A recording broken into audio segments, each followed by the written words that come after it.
تو انشاءاللہ ہمارے ایک اور مہمان اور ہندوستان کی ایک عظیم شخصیت شیخ ابو رضوان محمدی حفظہ اللہ کی زبانی، اس سے متعلق ہم جانیں گے کہ جہاد اور خلافت سے متعلق جو غلط فہمیاں یا غلط استعمال جو کیا گیا کچھ افراد نے بھی اور کچھ جماعتوں نے بھی، جس گروہ نے اس سے متعلق اس گناہ کا جو ارتکاب کیا ہے، داعش یعنی ISIS، اس سے متعلق جو حقائق ہیں وہ آپ کی ہم زبانیں سنیں گے انشاءاللہ۔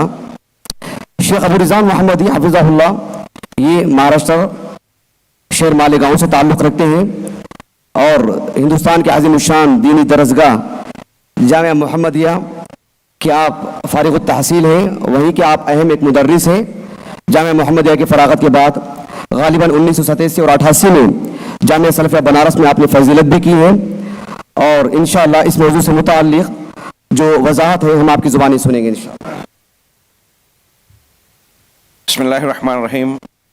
ان الحمد للہ نحمده ونستعینه ونستغفره ونعوذ باللہ من شرور انفسنا ومن سیئات اعمالنا من يهده الله فلا مضل له ومن يضلل فلا هادي له واشهد ان لا اله الا الله وحده لا شريك له واشهد ان محمدا عبده ورسوله اما بعد اعوذ باللہ من الشیطان الرجیم بسم اللہ الرحمن الرحیم یا ایها الذین آمنوا اتقوا الله حق تقاته ولا تموتن الا وانتم مسلمون يا ايها الناس اتقوا ربكم الذي خلقكم من نفس واحده وخلق منها زوجها وبث منهما رجالا كثيرا ونساء واتقوا الله الذي تساءلون به والارحام ان الله كان عليكم رقيبا يا ايها الذين امنوا اتقوا الله وقولوا قولا سديدا يصلح لكم اعمالكم ويغفر لكم ذنوبكم ومن يطع الله ورسوله فقد فاز فوزا عظيما اعوذ باللہ من الشیطان الرجیم بسم اللہ الرحمن الرحیم ان اللہ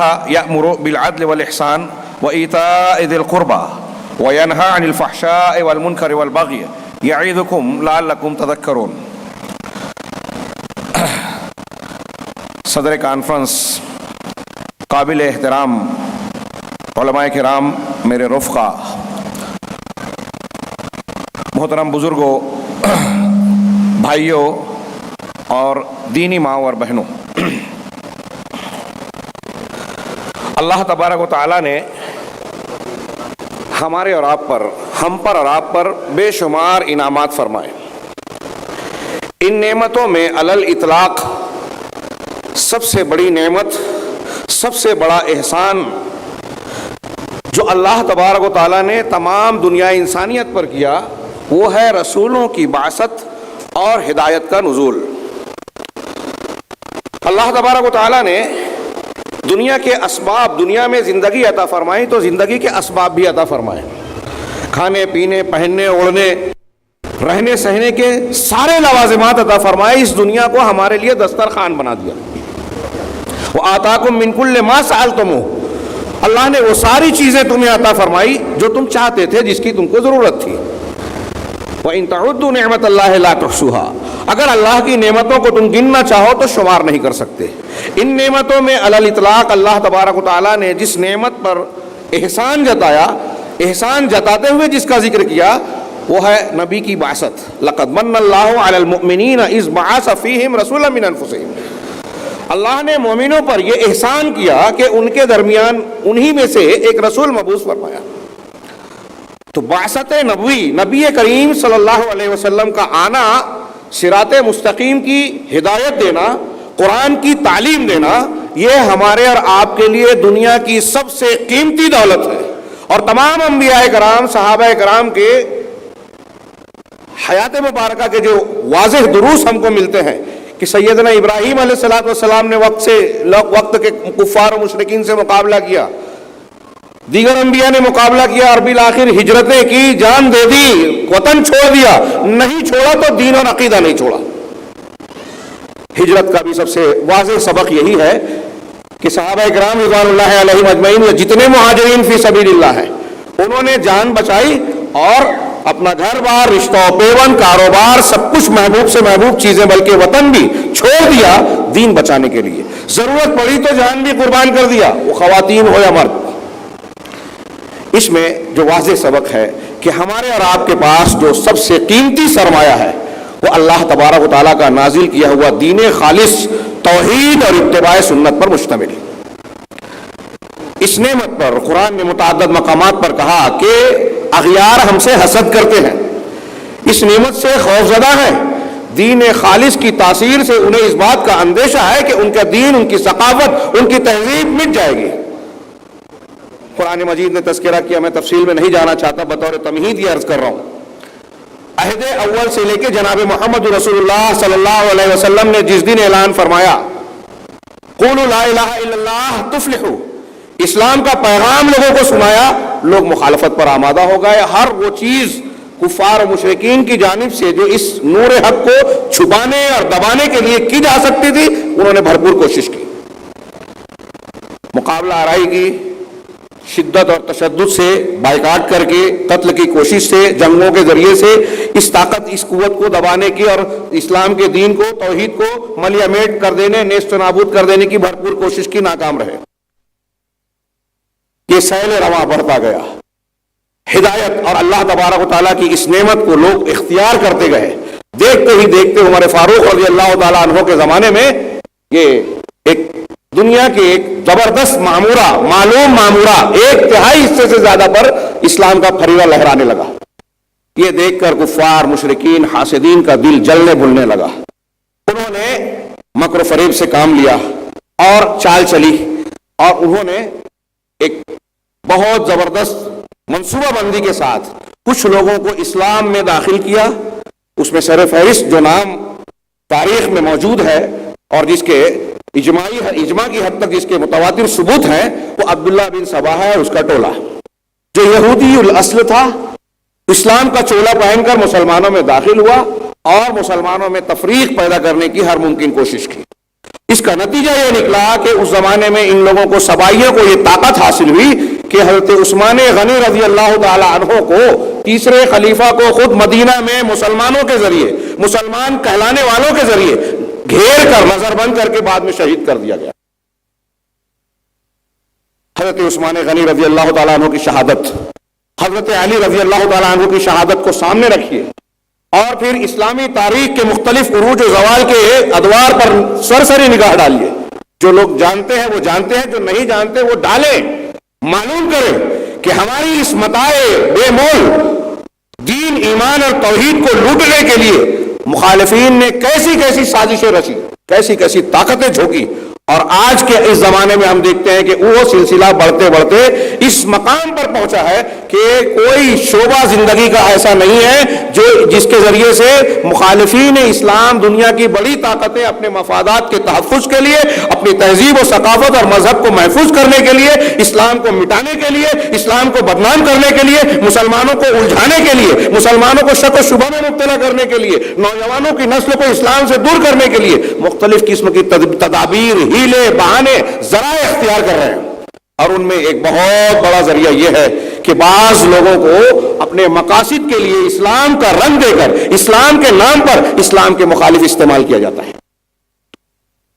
ایسی مختلف تنظیمیں، میں نے جیسا کہ اشارہ کیا، حضرت عثمان غنی رضی اللہ تعالیٰ عنہ کے دور سے آپ مختلف ادوار میں باطنیین کی تحریک دیکھیے۔ کچھ لوگوں نے کعبۃ المکرمہ میں، کعبہ شریف میں مسلمانوں کا قتل کیا، کرامتہ نے، اپنے آپ کو اسلام کی طرف نسبت رکھنے والے وہ بھی تھے۔ صفوی لوگوں نے مسلمان مرد اور عورتوں کو قتل عام کیا، اسلامی تعلیمات کو مٹانے کی بھرپور کوشش کی، قرآن و حدیث کو مسخ کرنے کی کوشش کی۔ ایسے مختلف فرقے، مختلف جماعتیں اور طبقات پیدا ہوئے۔ آج جہاں میڈیا کے ذریعے، ٹی وی چینلز کے ذریعے، اخبارات کے ذریعے، تعلیم کے راستے سے، سیاست کے ذریعے سے، معیشت کے راستے سے اسلام اور مسلمانوں کو نشانہ بنایا جا رہا ہے، وہیں ایک طریقہ کار یہ اختیار کیا گیا جو ان کا آزمودہ ہے کہ مسلمانوں میں سے کچھ منحرف لوگوں کو اختیار کیا جائے، اپنے درمیان سے کچھ تربیت یافتہ لوگوں کو ان میں مسلمان بنا کر بھیجا جائے، اور انہیں کسی جماعت اور گروہ کی شکل میں پیدا کیا جائے، انہیں جذباتی، طاقتور اور وہ پر حمیت، باغیرت مسلمان کی شکل میں ابھارا جائے۔ اس سے مسلمان نوجوان جو دین کا کام کرنے کا جذبہ رکھتے ہیں، دینی مزاج رکھتے ہیں، وہ تیزی سے ان کی طرف کھینچتے چلے آئیں، مرد بھی اور خواتین بھی۔ داعش جو میرے عنوان کا بنیادی نام ہے کہ داعش کے متعلق چند حقائق، یہ اسی سلسلے کی ایک بہت بڑی کڑی ہے. اور عرب علماء کی زبان سے کہوں تو یہ کہتے ہیں کہ داعش القاعدہ مکفرہ، مسلمانوں کو کافر دینے والے القاعدہ کے گروہ کی اولاد ہے. ایک اہل علم نے ایک بات بیان کی ہے جو میں نے تمہید بیان کی تھی کہ ہماری سب سے قیمتی دولت، کہ شیطان اہل ایمان کو دو طریقوں سے بہکاتا ہے. ہم میں اور آپ کو جو اہل اسلام اور اہل ایمان ہیں، ان کو قرآن، اللہ کی توحید اور سنتیں ملی ہوئی ہے، تو اب ان کو کیسے بہکائے؟ راہ راست سے اس نے اللہ کے سامنے اس کی عزت و جلال کی قسم کھائی ہے کہ ضرور بہکاؤں گا، آگے پیچھے سے، آگے سے پیچھے سے، دائیں سے بائیں سے، اوپر سے نیچے سے، جیسے ممکن ہو. تو کیسے بہکاتا ہے؟ قرآن حدیث کے استقصاء سے اہل علم نے کہا کہ مسلمانوں میں جو اہل شہوات ہیں، مرد اور خواتین، جن کو لالچ ہے، دل میں گناہ کی طرف رغبت ہے، دنیا داری اور لذت حاصل کرنے کی طلب ہے، تو انہیں تو دنیا کے کاموں میں، جوئے میں، شراب میں، ان امور میں جس میں پہلے لذت ملتی ہے اس میں ملوث کرتا ہے، اس کی طرف ترغیب دیتا ہے. پھر اس کے جب عادی ہو جاتے ہیں تو ان چیزوں کی طرف لے جاتا ہے جس میں رغبت نہیں ہوتی. فی الحال اس سے ہمیں بحث نہیں ہے. حفت الجنت بالمکارہ وحفت النار بالشہوات. جہنم کو اللہ تبارک و تعالیٰ نے شہوتوں سے، خواہشات نفس سے گھیر دیا ہے، شیطان اس خواہشات میں لگا دیتا ہے. دوسرا طریقہ، اگر مسلمان یا آدمی دیندار ہے، دین کا نام لینے والا ہے، تو شیطان اس کو بہکانے کا وسیلہ اور ذریعہ یوں اختیار کرتا ہے کہ اس کو دین کے نام پر ہی گمراہی کے راستے پر ڈالتا ہے. بہت اہم بات ہے. اس کو قرآن اور حدیث کی زبان میں کہیں تو غلو کہیں گے. قرآن و حدیث میں مختلف مقامات پر اللہ تبارک و تعالیٰ نے، رسول اللہ صلی اللہ علیہ وسلم نے غلو سے منع کیا. یا اہل الکتاب لا تغلو فی دینکم غیر الحق، اے اہل کتاب اپنے دین میں ناحق تم غلو مت کرو. غلو کہتے ہیں حد سے تجاوز کرنا. آج کی زبان میں، سیاسی پولیٹکس زبان میں تطرف کہہ لیجئے، جس کو ہم کہیں گے جذباتیت، انتہا پسندی، شدت پسندی. غلو افراط و تفریط میں اور شدت پسندی کی ہی تعبیر ہے. تو اب ایک آدمی اگر دیندار ہے، نماز پڑھ رہا ہے، بہت زیادہ نماز سے دلچسپی رکھتا ہے، شیطان اس کو بہکاتا ہے، اس کو سنت کی نماز کے ساتھ ساتھ بدعات کی نماز میں لگا دیتا ہے، نماز ہی کے ذریعے سے اس کو گمراہ کر دیتا ہے. ایک آدمی قرآن کی بہت تلاوت کرتا ہے، قرآن کو سمجھنے کی بات کرتا ہے، تو قرآن کے نام پر قرآن کی تحریف، قرآن کی غلط تعویل، غلط تفسیر کے ذریعے سے اس کو گمراہی میں ڈال دیتا ہے.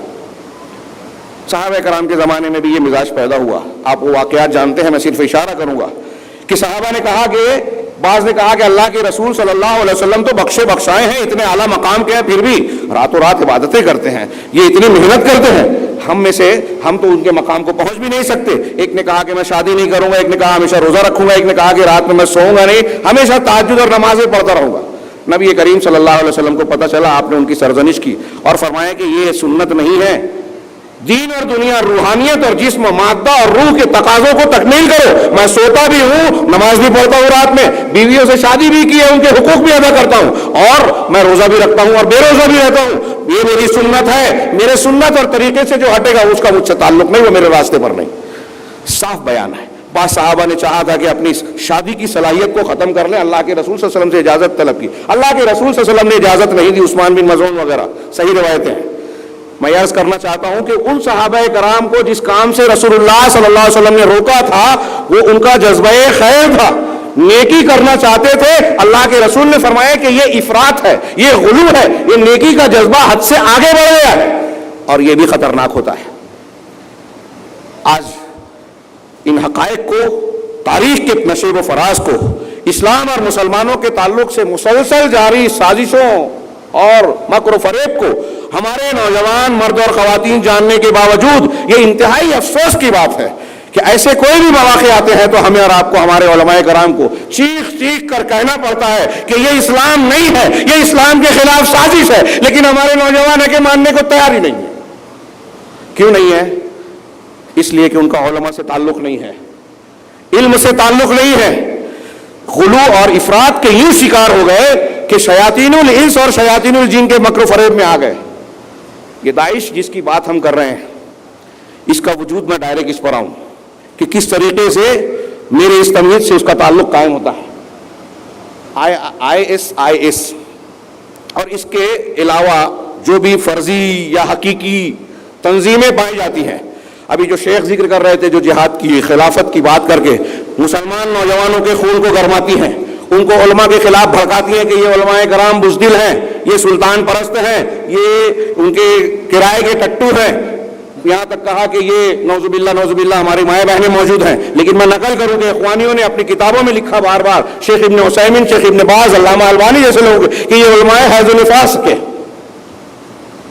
یہ علماء کرام کی تخفیف کر کے لوگوں کو علماء سے کاٹنے کی ایک غیر محسوس سازش تھی. اور دراصل اگر کسی کو اپنی سازش کا شکار بنانا ہے, مسلمان ہو, اسلام کے نام پر اسلام کی دشمنی پر ابھارنا ہے, تو انہیں سب سے پہلے علماء سے کاٹنا ہوگا. اس میں وہ لوگ بڑے کامیاب ہیں. بہرحال میں عرض کر رہا تھا کہ داعش کے تعلق سے حقیقت میں اگر غور کیا جائے تو اس کا بہت کچھ معاملہ ابھی بھی راز میں ہے, معمہ بنا ہوا ہے. دنیا کے بڑے بڑے لوگوں کو, ہمارے اپنے یہاں کے محکموں اور ایجنسیوں کو میری ایسی سمجھ ہے کہ بہت سے لوگوں کو اس کی حقیقت معلوم نہیں ہے, ہمیں بھی نہیں معلوم ہے. کچھ چیزیں ان کے آثار سے, ان کے باتوں سے, ان کے واقعات سے, سرگرمیوں سے ظاہر ہوتی ہیں, اور کچھ ایسے جو بیانات ہمارے سامنے آتے ہیں. کہتے ہیں کہ ابو مصعب زرقاوی اردن کے رہنے والے تھے. انہوں نے 2002 میں, کچھ نے لکھا ہے 2004 میں, جبہۃ التوحید والجہاد اس نام کی تنظیم بنائی, اور شروع میں فی عراق میں یہ کام کر رہے تھے, اور یہی تحریک کے اعتبار سے 2006 میں اس میں شدت آئی, اور ابو مصعب زرقاوی کی موت ہو گئی. اس کے بعد ابو عمر بغدادی اس کے جانشین بنے. اس نے القاعدہ کے نمائندے کے طور پر عراق میں کام کرنا شروع کیا. تھوڑا نام بدلا کہ القاعدہ فی العراق, اسلامک اسٹیٹ فی العراق, اس طرح 2 الگ الگ نام رکھے اور کام کرتے رہے. پھر 2010 میں ابو بکر البغدادی آئے. اس کی شخصیت کے بارے میں عجیب عجیب بیانات ہیں, متضاد بیانات ہیں. اصلاً کیا تھے یہ؟ 2009 میں پہلے القاعدہ کے نمائندے کے طور پر کام کرتا رہا. اس کے بارے میں یہ ہے کہ 1 سال تک اسرائیلی اور امریکی مشاق لیڈروں کی ٹریننگ حاصل کی, اس نے فوجی ٹریننگ حاصل کی. اس کے بعد یہ جیل میں بند قید تھا, امریکہ نے اس کو 2009 میں رہا کروایا, اور پھر وہ ان لوگوں سے آ کر مل گیا. 2010 میں اس کی قیادت حاصل ہوئی. جب ابو عمر اور اس کے ساتھی کی ایک حملے میں موت ہو گئی تو جانشینی ابو عمر بغدادی کی وصیت کے مطابق ابو بکر بغدادی جانشین بن گئے, خلیفہ بن گئے, اور وہیں سے اس نے اسلامی خلافت کا اعلان کیا. اور الدولۃ الاسلامیہ فی العراق والشام, یعنی ISS, جس کا شارٹ فارم ISIS کا Islamic state in Iraq and شام, سوریا اور شام کی اسلامک اسٹیٹ کے طور پر اس نے اعلان کر کے اپنی تنظیم کو بنایا. اور اس کے بعد 2013 میں باقاعدہ طور سے یہ سامنے آیا. 2013 اور 14 کے موقع پر تھوڑا سا اس میں کنفیوژن ہے, کیونکہ لکھنے والوں نے بھی الگ الگ بیان کیا ہے. بہرحال کام تو یہ پہلے سے کر رہے تھے. باقاعدہ طور پہ دیکھتے ہی دیکھتے جب 2013 میں اس نے اپنا چہرہ لوگ دنیا کے سامنے پیش کیا تو لوگ اس پر ٹوٹ پڑے. اور حیرت انگیز طریقے پر اس کو خاص طور سے عراق کے کئی بڑے شہروں میں, موصل, تکریت, جو تیل کے اہم مراکز بھی ہیں, اس میں کامیابی ملتی چلی گئی. ایک معمہ راز سا تھا کہ داعش کے بہت کم تعداد کے جنگجو شہر میں داخل ہو رہے ہیں, موصل میں, اور عراق کی نوری المالکی کی فوج جس میں اکثر شیعہ تھے, شروع میں یہ رنگ دینے کی کوشش کی گئی کہ یہ سنیوں کا دھڑا ہے جو شیعوں کے خلاف جمع ہوا ہے, اور ابو بکر البغدادی نے سنیوں کو جمع. آج ہمارے یہاں کے اخبارات بھی یہی لکھتے ہیں, لیکن یہ صحیح نہیں ہے, یہ صحیح نہیں ہے. بہرحال کہا کہ یہ میں یہ عرض کر رہا تھا کہ نوری المالکی کی فوج جو ہے وہ ان کے گھستے ہی اپنا ٹینک, اپنا ہتھیار, گولہ بارود کا ذخیرہ سب چھوڑ چھاڑ کے شہر خالی کر کے باہر ہو جا رہے ہیں.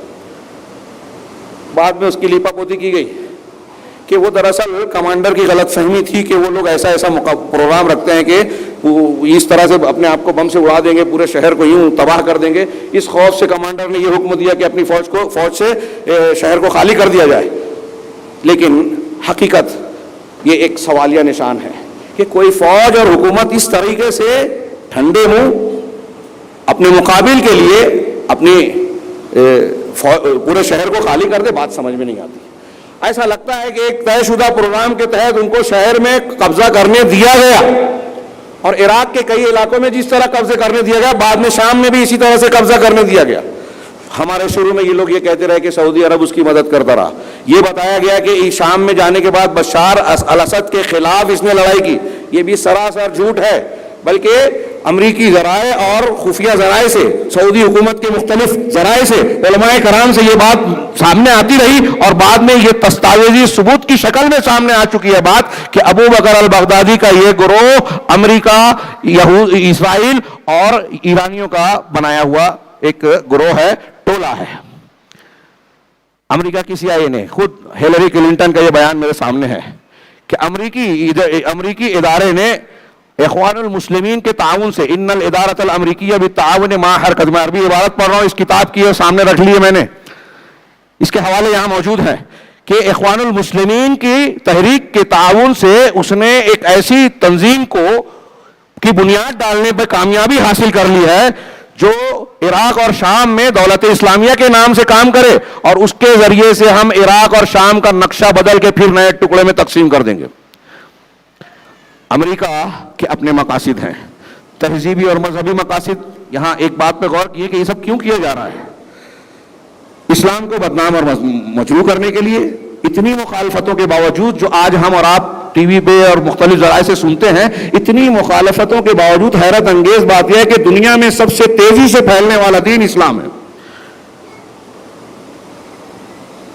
ٹویٹر پہ، نیٹ پہ، ٹیلی ویژن اور چینل پہ کتابوں کی شکل میں مختلف لوگوں کو مقرر کر کے دعات اور مبلغین، مناظرین کی شکل میں جس طریقے سے اسلام کی مخالفت کی جاتی ہے، مختلف حکومتیں سالانہ کروڑوں ڈالر خرچ کر رہے ہیں. اگر اس کا 40% بلکہ 25% بلکہ 20% دوسرے مذاہب کو رد کرنے پر اگر خرچ کیا جائے تو وہ مٹ جائیں گے.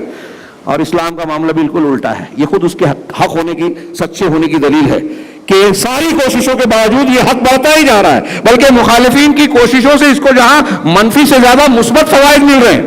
خیر، بات یہ تھی کہ امریکہ تو یہ چاہتا ہے، امریکہ، یورپ، اسرائیل، اسلام کو بھی دبایا جائے، بدنام کیا جائے، مشرق وسطیٰ کی دولت پر مسلسل جو ہے قبضہ کر کے وہاں سے فائدہ اٹھایا جائے، یہاں کے تیل پر، یہاں کی افرادی قوت پر. ان کو تقسیم کر کے مسلمانوں کو اس لائق نہ رکھا جائے کہ وہ ایسا کچھ کر سکیں. اور انگریزی، یورپی اسٹریٹجی کے مطابق، ان کے پالیسی اور ان کے خیالات کے مطابق، ان کے لیے ایران کے یا دوسرے روافظ اور شیعہ خوارج فکر کے لوگ کوئی مسئلہ نہیں ہے، بلکہ ان کے لیے کام کے ہیں. کیونکہ وہ یہود و نصارہ سے نہیں لڑتے. یہود و نصارہ کے لیے خطرہ نہیں ہے، اسرائیل کے لیے خطرہ نہیں ہے، وہ خطرہ ہے سنیوں کے لیے، جہاں ان کی قوت آج بھی ہے، بے دریغ قتل کرتے ہیں عورتوں، بچوں اور مردوں کا.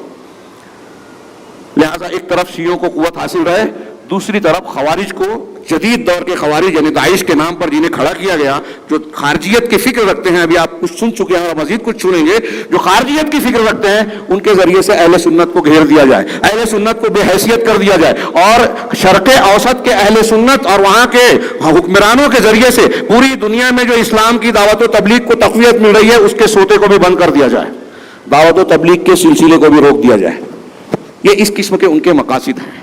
میرے سامنے ہیلری کلنٹن کے علاوہ یہ بروزنسکی، جو امریکی سیاست میں یہودیوں کے لیے سرگرم رہنے والا آدمی ہے، اس نے بھی، اس کا بیان ہے کہ اس نے کہا کہ امریکہ میں یہودیوں کی ایک لابی ہے جو اپنی حیثیت سے بڑھ کر قوت اور اثر رسوخ رکھتی ہے امریکہ کے میڈیا میں، اور اس میڈیا نے، اس لابی نے یہ طاقت حاصل کر لی ہے کہ داعش کا پورا دبدبا اور اس کا ایک کیا کہیں گے، ہوا کھڑا کر دے دنیا کے اندر.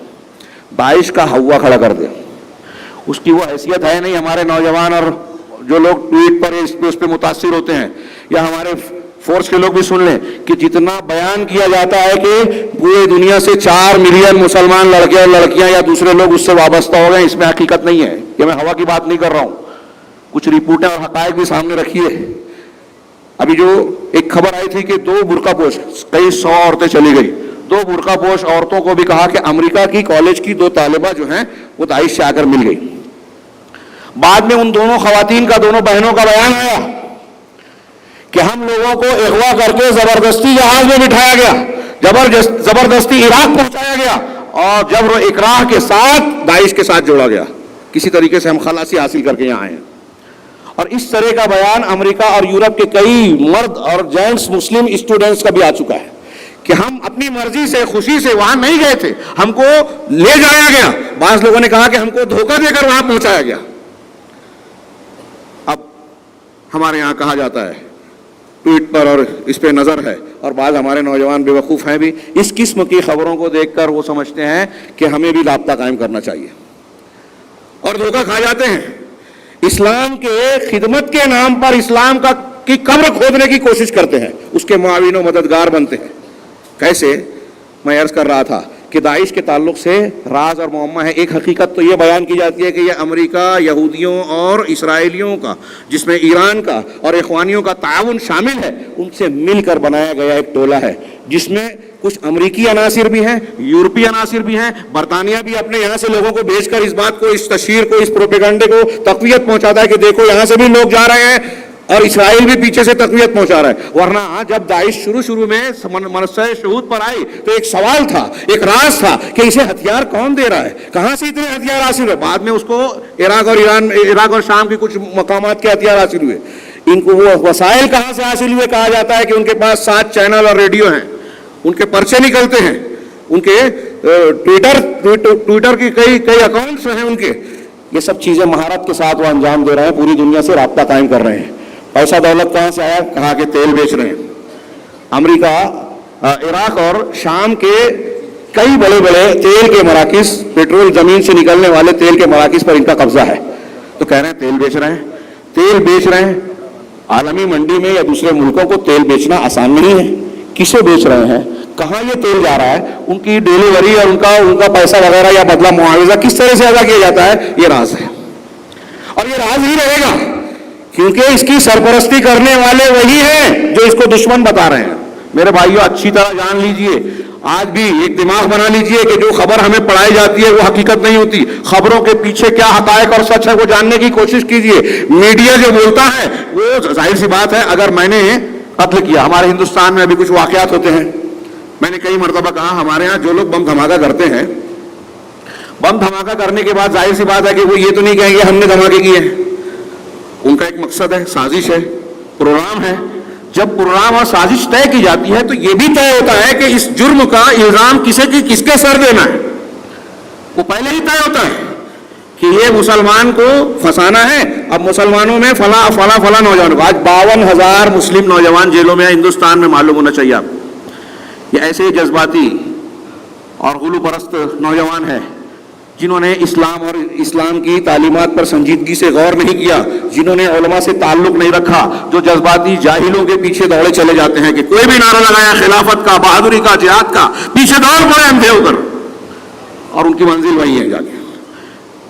انہوں نے کبھی اسلام کو کوئی فائدہ تو نہیں پہنچایا, مسلسل نقصان پہنچایا. اور یہ جتنی تنظیمیں اس قسم کی ہیں, داعش ہو, القاعدہ ہو, اخوان المسلمین ہو, آپ ان پر غور کیجئے. انہوں نے مسلمانوں کو دیا کیا, لیا کیا؟ اللہ کے رسول صلی اللہ علیہ وسلم ابھی آپ اگلے خطاب میں انشاءاللہ سنیں گے کہ خارجیوں کی جو علامت بتائی ہے اس میں سے ایک علامت یہ ہے کہ لل اسلام نصروا ولل اعداء کسروا.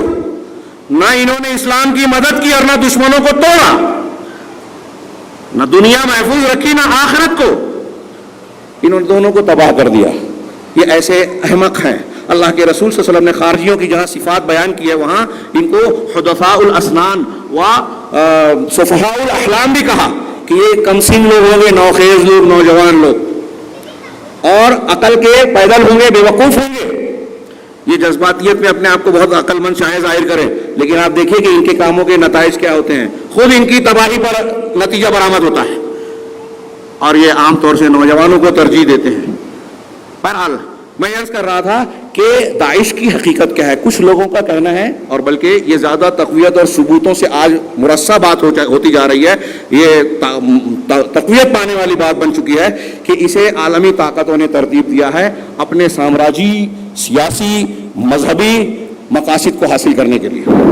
اور اس میں جو علاقائی بعض طاقتیں ہیں جیسے ایران ہے, اس کے اپنے مقاصد ہیں. اہل سنت سے اللہ واسطے کا بغیر تاریخی طور پر کبھی انہوں نے اہل سنت کا ساتھ نہیں دیا, ہمیشہ دشمنوں کے ساتھ سازش میں شریک رہے. روافظ اور ہمارے ہر تحریکی لوگ انہی کا ساتھ دیتے ہیں۔ میرے بھائیو، اس کے بہت سارے ثبوت آج سامنے آ چکے ہیں اور ایک بیلٹ بنایا جا رہا ہے۔ اس کا اگلا ٹارگیٹ سعودی عرب بھی تھا، یہ حوثی اور شام میں جو قتل عام جاری تھا سنیوں کا، پھر اس کے بعد یہ، اور پھر داعش نے آ کر تصویر یہ پیش کی جاتی ہے کہ داعش جو ہے وہ ایران کے بھی مخالف ہے، بشار الاسد کے خلاف ہے، امریکہ کے خلاف ہے، جبکہ میڈیا یہ کہہ رہا ہے۔ اور حقیقت یہ ہے، میں نے جیسا کہ کہا کہ منصوبے یہ سازش بنائی جاتی ہے، کچھ بم دھماکہ کرنے والوں نے سازش بنائی، خود بم دھماکہ کیا، دوسروں پر الزام رکھ دیا۔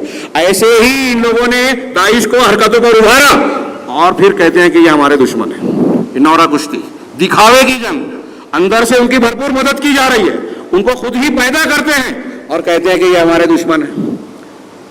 اور جو لوگ اس کے حقیقی دشمن ہیں، بہت ہی سیدھی سادی سی بات ہے لیکن بڑے غور کرنے کی بات ہے کہ اسلام اور مسلمانوں کی جو سچی خدمت کر رہے ہیں، سعودی عرب ہو یا دوسرے اہل سنت ہو، ان کو ساتھی بنایا جاتا ہے جبکہ یہ ان کی قبریں کھود رہے ہیں، ان کو نقصان پہنچا رہے ہیں، دشمنوں کا ساتھ دے رہے ہیں، اور جو دشمن ہیں ان کو مخالف بتایا جاتا ہے جبکہ یہ مسلسل ان کا ساتھ دے رہے ہیں۔ ان سے پوچھا گیا کہ آپ فلسطین کے لیے کب کھڑے ہو گئے؟ آپ کے دعوے تو یہ ہیں کہ خلافت اسلامیہ کا قیام ہم نے کر لیا ہے فلسطین میں۔ کہا پہلے ان مرتدین کو تو ہم کو قتل کر لیں جو مسلمانوں کے دیش میں مسلمانوں کی شکل میں گزرے ہوئے ہیں۔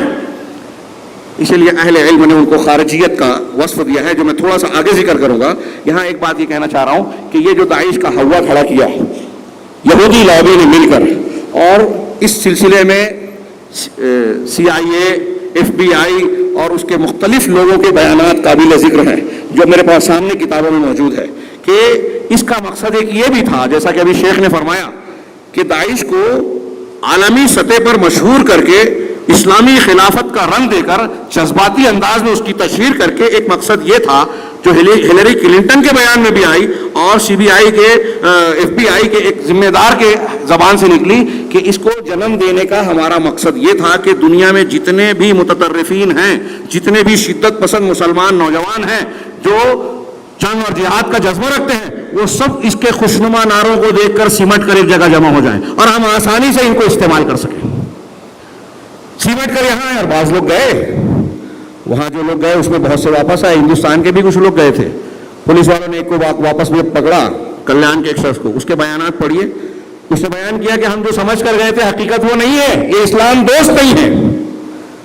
پھر ہم نے اپنے عرب عالم سے ایک استاد سے پوچھا، وزٹر ٹیچر کے طور پر ہمارے پاس آئے تھے، ہم نے ان سے داعش کے بارے میں سوال کیا۔ وہ بیچارے بڑی سرد آہیں بھر کر کہنے لگے کہ اجتبینا بنا رہا، ہم خود اس آگ اور بھٹی میں جل چکے ہیں، جل رہے ہیں، ہمارے نوجوان اور دوسرے دھوکہ کھا گئے۔ یہ چاہے اسلام کا اور خلافت کا نام ضرور لے رہے ہیں لیکن ان کا اسلام سے، مسلمانوں سے کوئی تعلق نہیں ہے، یہ مسلمانوں کے خلاف دشمنوں کی سازش کا حصہ ہیں، اور ہمارے نوجوان غفلت میں، بے حسی میں، لا علمی اور جہالت میں، سادگی میں ان کا ساتھ دے بیٹھے۔ انہوں نے بھی کئی حقائق سے پردہ اٹھایا اور بتایا کہ ہمارے سامنے ایسے ایسے لوگ داعش کے کمانڈر بنے ہوئے ہیں جس کے بارے میں ہم قسم کھا کر کہہ سکتے ہیں، شام کے ہمارے ایک صاحب نے دیکھا کہ یہ داعش کا کمانڈر ہے، اس نے کہا واللہ، اللہ کی قسم، شام میں اس کے شراب کا بزنس تھا، منشیات کا بہت بڑا کاروبار تھا۔ ایک خبر اور بتاؤں آپ کو، اخبارات میں شائع ہوئی ہے، ادھر ادھر سے نہیں، اخبارات میں شائع ہوئی کہ کئی ایسے لوگ یورپ اور امریکہ سے ہندوستان، عراق اور شام میں داعش کے تعلق جوڑنے کے لیے بھیجے گئے، کئی ایسے لوگ جن کا پہلے تعلق جرائم پیشہ مافیا سے تھا۔ کچھ اس میں سے ایسے ہیں جو امریکہ کی جیل میں عمر قید کی سزا کاٹ رہے تھے، امریکہ کی جیل میں عمر قید کی سزا کاٹ رہے ہیں، یورپ میں ان کا مقدمہ چل رہا ہے، انتہائی سنگین جرائم کے الزامات ان پر عائد ہیں، اچانک ان کو جیل سے نکالا گیا۔ یہ جو میں کہہ رہا ہوں کوئی میں نے خفیہ معلومات حاصل نہیں کی ہے، اخبارات میں، واٹس ایپ پر اور دوسرے مقامات پر یہ چیزیں آئی ہیں۔ ان کو جیلوں سے نکلنے کے بعد جب جیل سے وہ نکلے تو اس میں سے کچھ ایک دو کا انٹرویو آیا کہ دوسرے ہی دن اس نے اسلام قبول کیا۔ ایک سزا یافتہ مجرم، عمر قید کا سزا یافتہ، اچانک امریکی جیل سے نکالا جاتا ہے، نکلنے کے دوسرے دن وہ کہتا ہے کہ میں اسلام قبول کر رہا ہوں، اور اسلام قبول کرنے کے تیسرے دن وہ عراق میں آ جاتا ہے, داعش کا کمانڈر بن جاتا ہے. کچھ سمجھ میں آتی ہے باتیں؟ یہ افراد کہاں سے فراہم کیے جا رہے ہیں؟ لوگ کہتے ہیں کہ ہمیں سمجھ میں نہیں آتا کہ افراد کہاں سے ہوتے ہیں. آپ ہی نے اسے فراہم کیا ہے. میرے بھائی, اگر یہ سازش, اگر ہمیں یہ سمجھ میں نہیں آتی کہ ہمارے خلاف یہ اتنی زبردست سازش ہو رہی ہے, تو کسی کو پہچاننے کا کہ دوسرے بھی طریقے ہیں, دوسرے بھی طریقے ہیں. جیسے یہ ٹھیکے کے قاتلین کا ایک ٹولہ بھی کہلا سکتا ہے, ایف بی آئی کا ایک حصہ بھی کہلا سکتا ہے, امریکہ اور یورپ کی ملی جلی بنائی ہوئی طاقت بھی کہلا سکتی ہے, اور ایران اور علاقائی طاقتیں جو سنیوں کے خلاف سرگرم عمل ہیں ان کی کوششوں کا نتیجہ بھی کہلا سکتا ہے. اور میں ایسا مانتا ہوں کہ کچھ نہ کچھ کے سارے عناصر اس میں موجود ہیں. اگر ہمیں یہ بات سمجھ میں نہیں آتی تو دوسرے طریقے سے سمجھا جائے, جس کا کچھ تذکرہ پچھلے خطاب میں ہوا اور کچھ تذکرہ انشاءاللہ اگلے خطاب میں ہوگا. ہمارے عرب علماء کرام کی کثرت اور اکثریت ان کے تعلق سے بہت ہی واضح طور سے بیان دے رہے ہیں کہ یہ اسلام کے دوست نہیں ہیں, اسلام پر عمل کرنے والے نہیں ہیں, اسلامی تعلیمات کے سراسر مخالف ہیں, اسلام کو بدنام کرنے کے لیے یہ لوگ برسۂ شہود پر آئے ہیں. ان کے منہج, ان کا عقیدہ, ان کی فکر اگر غور کیا جائے تو قرآن و حدیث سے قطعی میل نہیں کھاتی. اور میں یہاں کے خاص طور سے ذمہ داران, اگر پولیس محکمے اور دوسرے لوگ ہیں تو ان کو بتا دوں کہ ہم جماعت اہل حدیث کے افراد, قرآن و حدیث کو ماننے والے لوگ, قرآن و حدیث کی تعلیمات سے آگے بڑھنے کو ہم حرام اور ناجائز مانتے ہیں. اور ہمارا اس اسٹیج سے, دنیا کے ہر اسٹیج سے یہ کھل کر اعلان ہے کہ قرآن و حدیث کی تعلیمات دنیا کے کسی بھی شخص پر ادنا درجے کا ظلم برداشت نہیں کرتے, کسی معصوم کے قتل کو جائز نہیں مانتے, دہشت گردی اور انتہا پسندی کے شدید مخالف. بلکہ ہم تو یہ کہتے ہیں کہ ہمیں موقع دیا جائے, ہماری تعلیمات اور دعوت اگر دنیا میں عام کی جائے تو دنیا سے دہشت گردی کا خاتمہ ہوگا, امن و امان قائم ہوگا. یہ داعش, اس کا تعلق سلفیوں سے, میں نے کہا نا کہ جس سے لوگوں کو دنیا کے اعدائے اسلام کو خطرہ ہے کہ ہماری تہذیب و ثقافت کو قرآن و حدیث کے دین سے خطرہ ہے, اسی کو بدنام کیا جائے. لہذا جہاں کوئی اسلام مخالف برا چہرہ سامنے لایا جاتا ہے اسے سلفیت سے جوڑنے کی کوشش کی جاتی ہے, اہل حدیثوں سے وابستہ کرنے کی کوشش کی جاتی ہے. کبھی القاعدہ کے اسامہ بن لادن کو کہا گیا اور اب جو ہے ان کو کہا جا رہا ہے.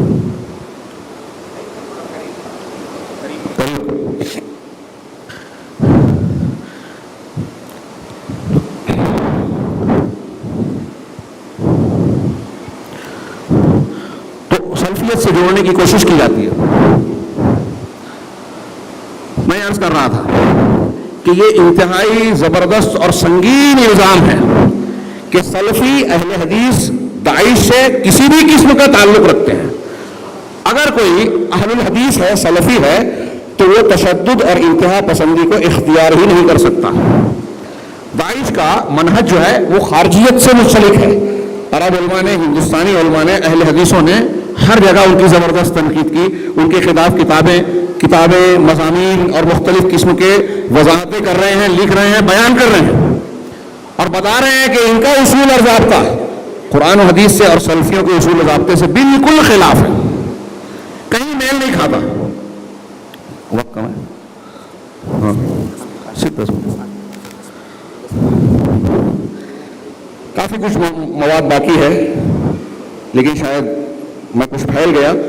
نکات کی شکل میں اگر بیان کروں تو آپ خوارج کو دیکھیں, پرانے خوارج یا داعش کو, ان کے اندر مماثلت پائی جائے گی.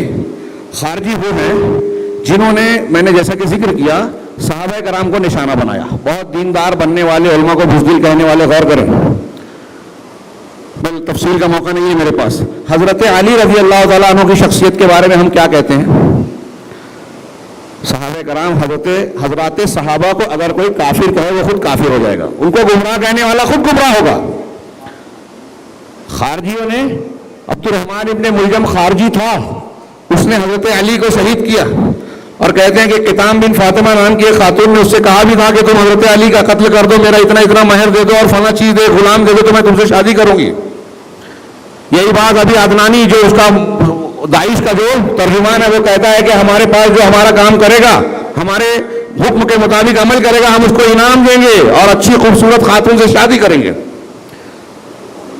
حضرت علی رضی اللہ عنہ بتانا یہ چاہتا ہوں کہ حضرت علی رضی اللہ تعالیٰ عنہ کو قتل کرنے والا عبد الرحمن ابن ملجم خارجی تھا, بہت دیندار کہلاتا تھا, جس کے بارے میں رسول اللہ صلی اللہ علیہ وسلم نے فرمایا پیشین گوئی کی خوارج کے بارے میں کہ تم میں کا ایک شخص ان کی نماز کے سامنے اپنی نماز کو, ان کے روزے کے سامنے اپنے روزے کو حقیر سمجھے گا. بہت نماز پڑھیں گے, بڑی بہترین روزے رکھیں گے, ان کی قرت کے سامنے اپنی قرت کو حقیر سمجھے گا.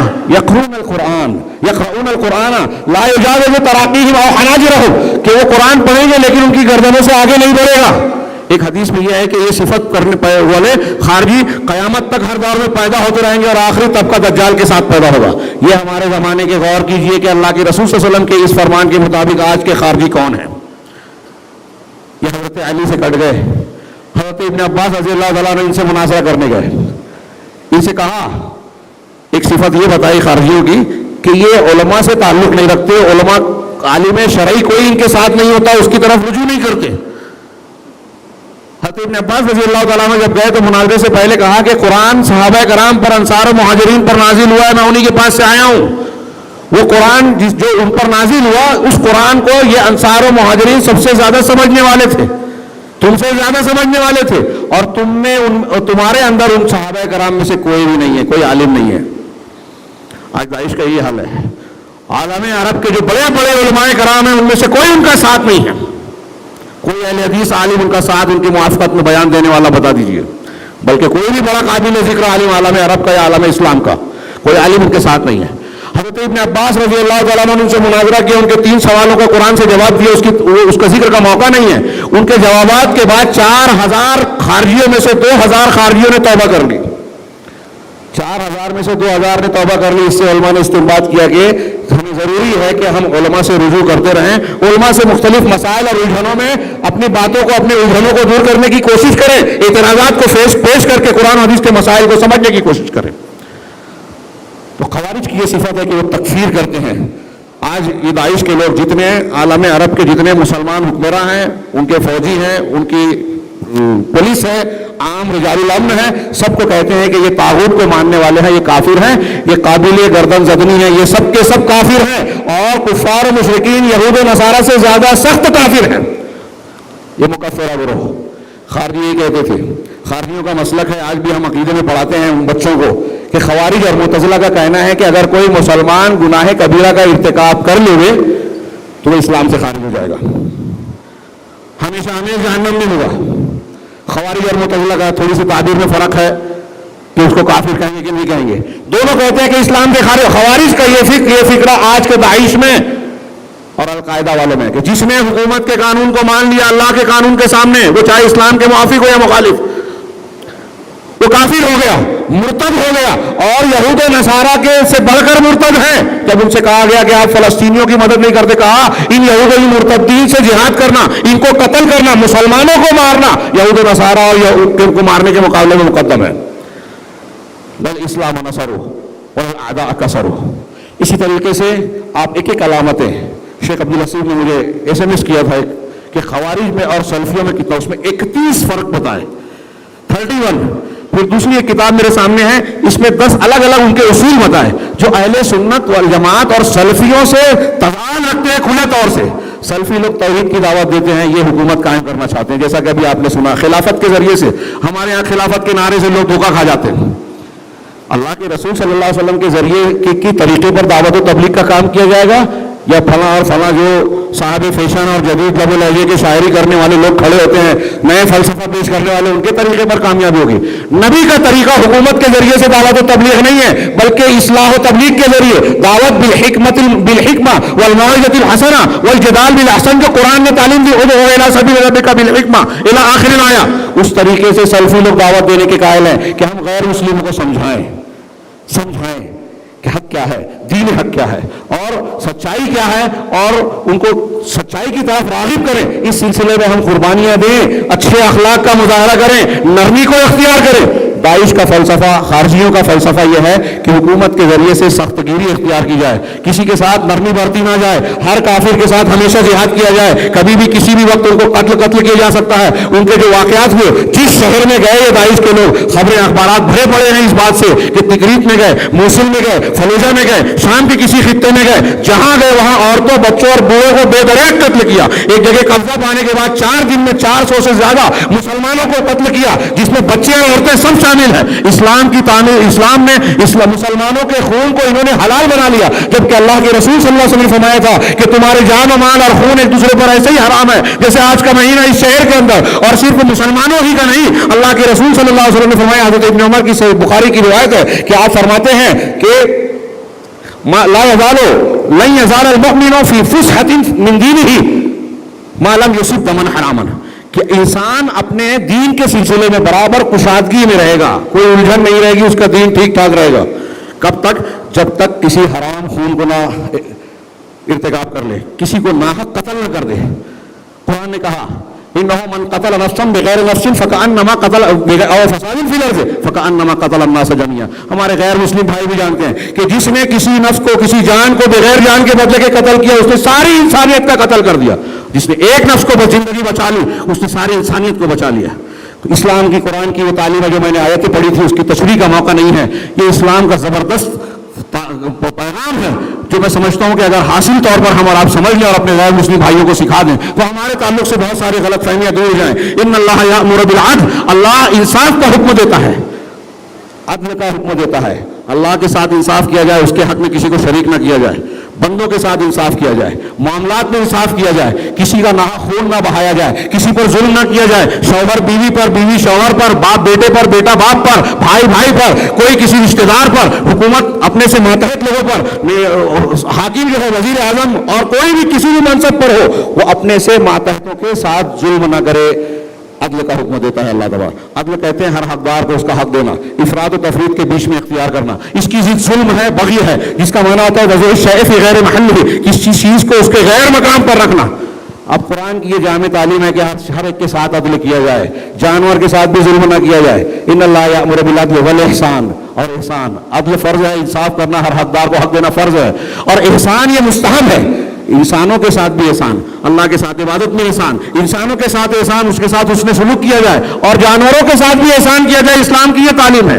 جو اسلام جانوروں کے ساتھ حسن سلوک کی تعلیم دیتا ہے وہ عورتوں، بچوں اور دیگر لوگوں کو ناحق قتل کرنے کی تعلیم دے سکتا ہے؟ ارے عورتوں، بچوں اور مصروف عبادت غیر مسلم بھی اگر ہے تو اسلام منع کرتا ہے کہ حالت جنگ میں خواتین کو نہ مارا جائے۔ مسلمان اگر کسی دوسری جگہ پر حملہ آور ہے، جنگ جاری ہے، تو عورتوں کو نہیں ماریں گے، گھر میں گھس کر بچوں کو نہیں ماریں گے۔ اگر کوئی عبادت خانہ ہے تو وہ عبادت خانے کو نقصان نہیں پہنچائیں گے، عبادت خانے میں کوئی عبادت میں مصروف ہے تو اسے نقصان نہیں پہنچائیں گے۔ جناب محمد رسول اللہ صلی اللہ علیہ وسلم کی یہ تعلیمات اگر آج دنیا کے لوگ پڑھ لیں تو کوئی الزام لگا ہی نہیں سکتا کہ قرآن و حدیث سلفیت دہشت گردی انتہا پسندی کی تعلیم دیتی ہے، اور داعش جیسی کسی گمراہ اور منحرف فرقے کا تشدد پسند اور انتہا پسند طبقے سے اس کا کوئی تعلق ہو سکتا ہے؟ میرے بھائیوں، قرآن کی یہ تعلیم، اس کو صرف عدل و انصاف کے ایک بات کو میں پیش کر کے اپنی بات کو ختم کرتا ہوں، یہ عمر کرتے ہوئے کہ میری بات بہت ہی ادھوری اور ناقص رہ گئی کہ اللہ کے رسول صلی اللہ علیہ وسلم نے قرآن کے ایک فرمان میں اللہ تبارک و تعالیٰ نے فرمایا وَلَا يَجْرِمَنَّكُمْ شَنَآنُ قَوْمٍ عَلَىٰ أَلَّا تَعْدِلُوا۔ ایک بہت بڑے مستشرق مغرب کے عالم وہ کہتے ہیں کہ میں نے اپنی نظر میں کسی شریعت اور قانون کو اس سے بہتر قانون پیش کرتے ہوئے نہیں دیکھا جو شریعت یہ کہتی ہے کہ وَلَا يَجْرِمَنَّكُمْ شَنَآنُ قَوْمٍ، کسی قوم کی دشمنی تم کو اس بات پر نہ ابھارے عَلَىٰ أَلَّا تَعْدِلُوا کہ تم عدل و انصاف نہ کرو۔ کسی قوم سے دشمنی تمہارے انصاف کے آڑے نہ آ جائے۔ آج جو بھی ظلم ہو رہا ہے 2 طرح کے پیمانے حکومتوں میں، قوانین میں اختیار کیے جاتے ہیں کہ یہ میرے مذہب کا ہے تو اس کے ساتھ نرمی برتو، وہ اس مذہب کا ہے تو اس کو پھانسی دے دو، اس نے بم دھماکہ بھی کیا تو اس کو چھوڑ دو، اس کے ساتھ نرمی برتی جائے، ثبوت و شواہد نہ پیش کیے جائیں۔